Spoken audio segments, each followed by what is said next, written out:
Pitcher wins are dead, right? Well, maybe not. In 2025, MLB's planning something big, and it could change how we judge pitchers forever. Asterisk, there have been 2,660 for pitchers who have made at least 30 career starts since 1901. 3 of those pitchers, or 1 out of every 888, own a career era below the .00. 2 of them are Hall of Fame deadball era greats, Ed Walsh 1.82 and Addie Joss 1.89. The third is Pittsburgh Pirates superstar Paul Skeens. The chances of Skeens, who has made just 39 career starts, remaining in that class are slim. That's nothing against him. It's the reality of math and the era in which he plays. The careers of Joss and Walsh overlapped in the American League from 1904 to 1910, when the aggregate era was to .61. The collective era in the majors since Skeens debuted is for .04. This season, Skeens' 1.85 era leads the majors, and he's first among all pitchers in BWAR 4. The latter figure is actually tops among all National League players, period. The current numbers generated by my Axe system and the futures at ESPN Bet both mark Skeens as a solid favorite to win his first NL Cy Young Award. Incidentally, Skeens' one-loss record for the woeful Pirates is a meager 4-6. Should we care?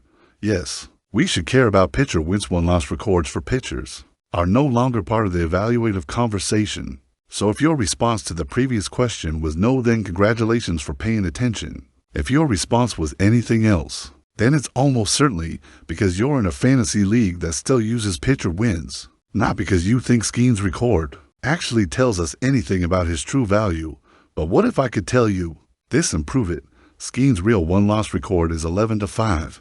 The win total tied for the third most in the majors. I'm going to explain how I got there, but first, let me explain why I think it matters. Just to illustrate how starting pitchers were written about for most of baseball history, I pulled up the 1980 MLB preview from the Sporting News and went to the page where the Pirates, defending champs at the time, were analyzed. Here's a bit on their pitching. The Pirates last year won without a 15-game winner. The staff won in bunches. 5 pitchers won 10 or more games. Asterisk, there were no other pitching statistics in the staff outlook.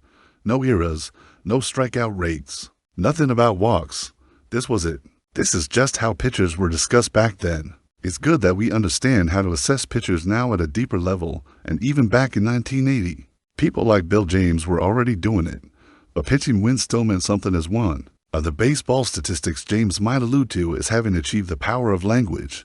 That is, to describe a pitcher as a 20-game winner had real meaning. It was an avatar for quality, and if someone was a 5-time 20-game winner, that was an avatar for greatness. Pitcher wins have always been an imperfect measure, but its flaws have ballooned over time as the game and the responsibilities of the starting pitcher have evolved. Last season, 41.3% of decisions went to relievers. 100 years ago, that number was 18%. A good win statistic clears away a lot of contextual noise. In every game, you have the starting pitchers on opposing teams pitching on the same day, at the same ballpark and in the same weather conditions, while starters will never admit they are competing against each other. My job is to get the opposing lineup out is the standard refrain. They actually are. Their job is to pitch better than the other pitcher because doing so means giving up fewer runs than him, and if you do that, you win. Well, at least before the bullpens get involved, but a good win stat would filter out that factor. 2. Take anyone who has ever pitched for the Colorado Rockies. The Rockies have been around for more than 30 years, and it's still exceedingly difficult to make heads or tails of their pitchers because so much of their data has to be greatly adjusted for ballpark context. And while park effects are necessary and sophisticated, they are also estimates. The Rockies have never had a 20-game winner. The closest was Ubaldo Jimenez, who won 19 in 2010, when he also became one of 2 Rockies starters to top 7 WAR. The other was Kyle Freeland in 2018. Jimenez is Colorado's career-era leader as well, with a mark of 3.66. Every other qualifying Colorado starter in franchise history is at for .05 or above. Thus, when we talk about the best pitchers of the current era, Rockies pitchers are almost always going to be left out of the conversation. Their numbers just don't seem telling or comparable.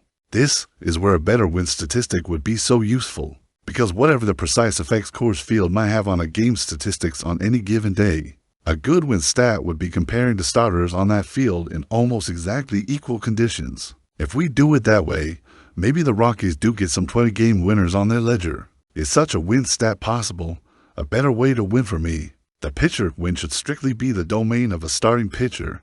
This dictum is clouded by the use of openers to start games and bulk pitchers who are used like starters, but just not at the outset of games. For now, let's try not to think about that. The question about each game I want to answer is this: which starting pitcher was better in that game? The starter who becomes the answer to that question gets the win, the other gets the loss, and that's all.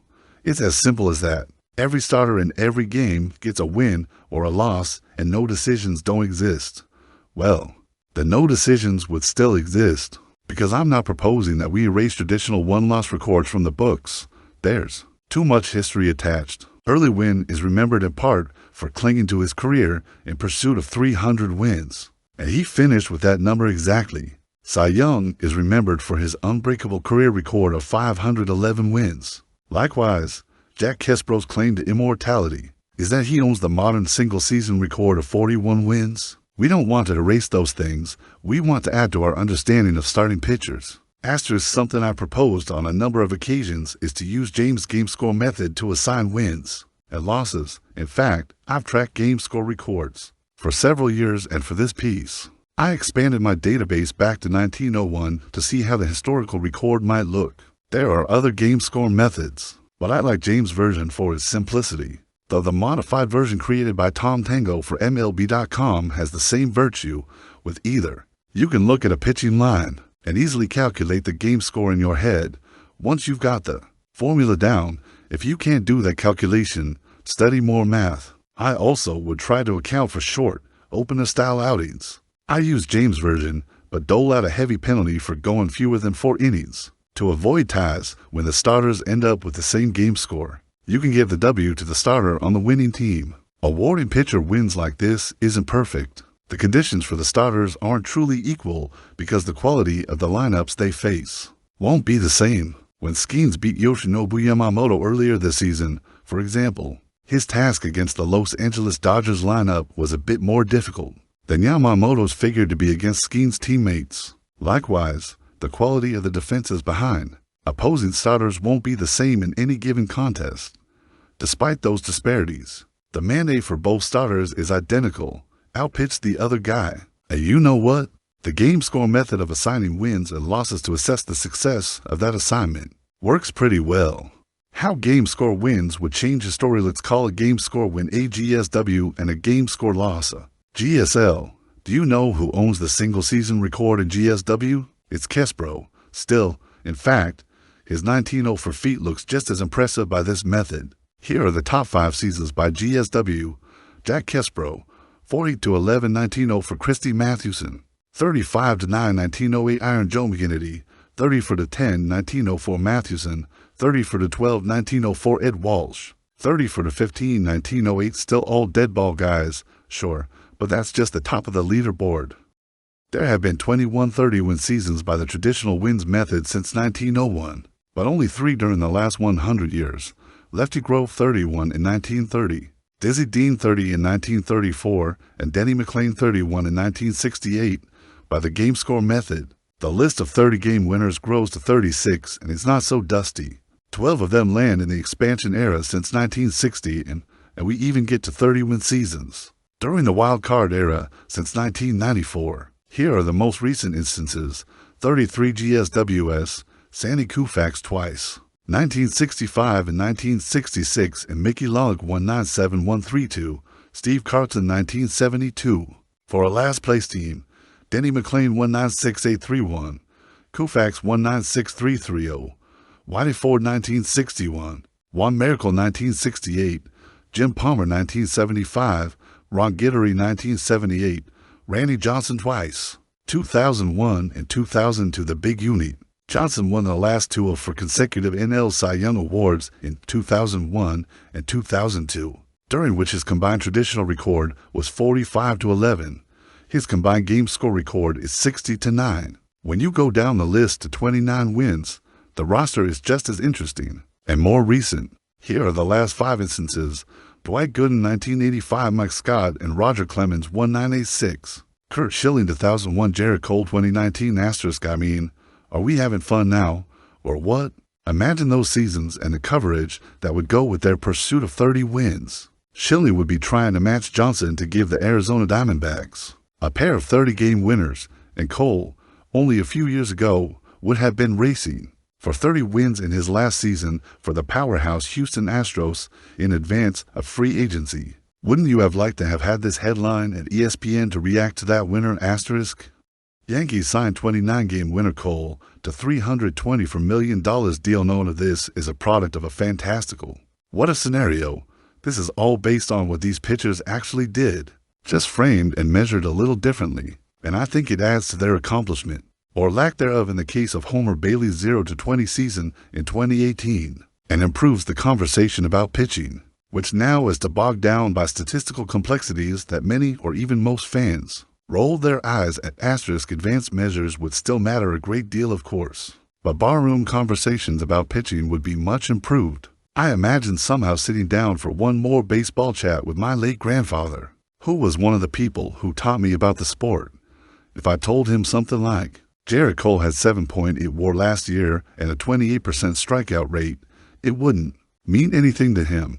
But if I told him, Jarrett Cole won 29 games last year, he'd understand that and would not be misled about what it meant.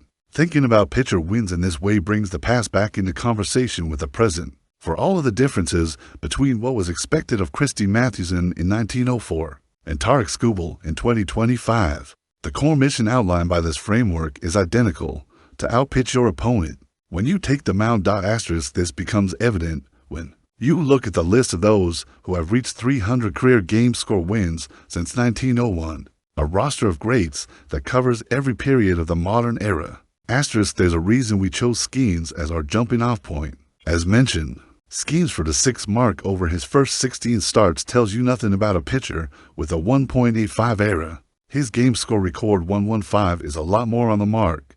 Asterisk for his career. Skeens is now 30-9 by the game score method. He's 15-9 by the traditional formulation. Same number of losses, but double the wins. Which version is more indicative of Skeens as a pitcher?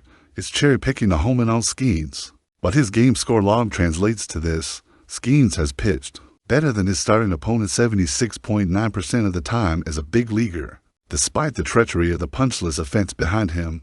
Now let's do one more list. Here are the 3 highest game score winning percentages, minimum 30 career starts. Since 1901-1, Paul Skeens, .7693092, Nick Maddox, .7-5-203, Smokey Joe Wood, 720-114-44. Wood is historically prominent, while Maddox, who pitched for the Pirates 115 years ago, is not. Still, since Maddox popped up, I have to share this late-in-life quote from him, because it so typifies the old-timer mindset. These guys today aren't pitchers, they're throwers. Why, in my day, I'd throw one so fast past that guy Ralph Connor he'd get pneumonia from the wind. Asterisk Skeens is a pitcher and a thrower, a budding all-time great who is in conversation with pitchers who retired decades before he was born. If Skeens stays healthy, knock on wood, and his career builds, we can marvel at his accolades and statistical achievements, but will we ever say, Skeens has a chance to be a 60 WAR guy and expect that to resonate?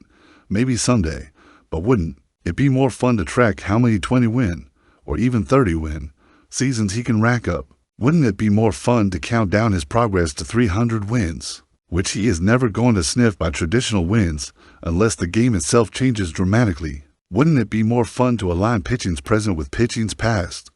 Wins have always been the currency of baseball in general, and of pitching in particular. It's just that up until now, pitching wins have been an unstable currency. But it doesn't have to be that way. Asterisk.